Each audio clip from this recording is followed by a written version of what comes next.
இருக்கக்கூடிய எலும்புகள்லையும் உடம்புல இருக்கக்கூடிய எலும்புகள்லையும் போய் அக்யூமுலேட் ஆகும்.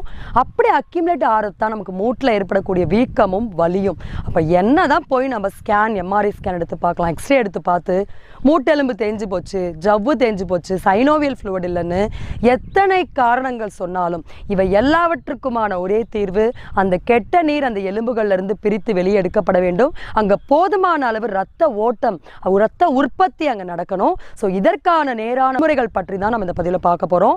அது மட்டும் இல்லாமல் ஒரு ஃபர்ஸ்ட் எய்ட் மாதிரி வீட்டில் இருந்த மாதிரியே ஒரு 2 மினிட்ஸில் மூட்டு வலி எப்படி ஸ்டாப் பண்ண முடியும், ஒரு 3 மாதத்திற்குள்ள பெர்மனண்ட்டாக அந்த எலும்புகளையும் ஜவ்வையும் எப்படி மறுசீரமைக்க முடியும்ன்ற முற்றிலுமான தகவல் பற்றி தான் நம்ம பகிர போகிறோம்.